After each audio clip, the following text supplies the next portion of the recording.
Hello you, it's me, I'm back again. It's been a while since I've done one of these videos. Well, I haven't had much to show you really. That is until now. About a week ago, I went out and about on my travels, found an antique shop, and in that antique shop was this little tin here. Now, if you've seen the thumbnail to this video, you'll know exactly what it's all about. Like Ronseal, it does exactly what it says on the tin, although inside this tin, we don't have glycerin and blackcurrant pastils made from the fresh, ripe fruit. No, we don't. We have this lot here. There we go. Let's just center it up a bit more. There, that's better. So recently, I was out and about on my travels. I'd been chatting to a friend who had been discussing antiques, as he is a bit of an antique dealer himself, and he told me about this antique shop that I'd never been to before. And it's not surprising because it's out in the middle of nowhere, in the middle of a countryside, with no houses or any estates around it. So I don't know how it makes its business, how it keeps going, but it obviously did that particular day because I turned up and bought this. So sat in one of the cabinets was this tin. There was a label on it saying tin of penny reds, and as you can see, if I do that, that's exactly what we've got. It was priced up at £25. I asked him if I could check out the penny reds, and he was pretty happy for me to do that. And so what I did was this. Just tipped them out onto his counter and was greeted with all these lovely penny reds. Loads of Queen Victorias. What have we got there? We've got a couple of Edward VII, there's a George V. I was amazed. £25. I tried to knock him down. And he said no, it had to be £25. See the watermark on the back of there. And he said no, he wanted for 25 quid, which was fair enough. And that's what I paid for this lot. A little tin of treasure, as far as I'm concerned. No doubt you'll get at me in the comments and tell me whether you think I had a good deal or not. But yeah, oh there we go, we've got Downy head. George V, Downy head. And that was it.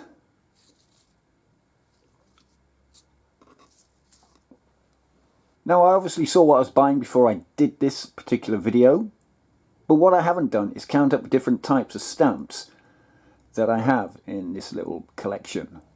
So why don't I do that and we can see what I've got in a bit more detail. Oh my god, that took a while to set this lot out. So what you're looking at there is 152 Victorian penny reds.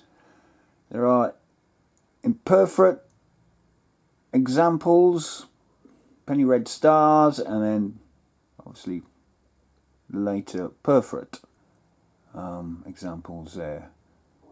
What I do find fascinating with this lot is the different colours of the stamps themselves. I know these original penny reds aren't technically red, they're more of a browny colour, but the shades are really interesting. That one there, for example, really is quite dark chocolate, I would say. That is a more traditional red. Got paler variety over here. Blued paper over there.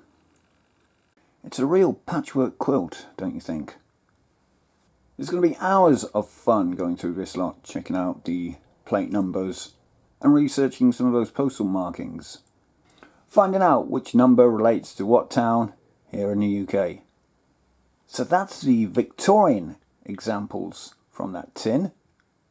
Let's check out how many Edward VII stamps we've got. 15 Edward VII penny reds, with these two having some interesting perfins punched into them. The shading on these penny reds is less extreme when compared with the Queen Victoria penny reds. Let's count up the George V penny red stamps now. Right then, we've got 4 downy head examples at the top there, showing the king in that horrible 3/4 pose. And then beneath it, 21 of the redesigned stamp showing the king's profile, which is much more pleasing on the eye. Again, 1 or 2 of them have the perfins punched into them. And the shade of red between the downy heads and the profile head is different. It's a lot deeper in colour on those downy heads there. These have a more slightly orange red feel to them.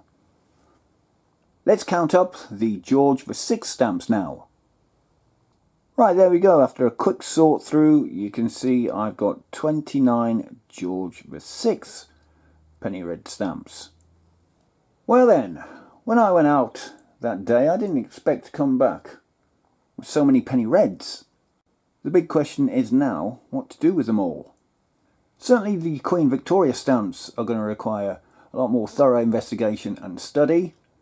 And as for the Edward VII and George V, I'll certainly be adding those to a stock book.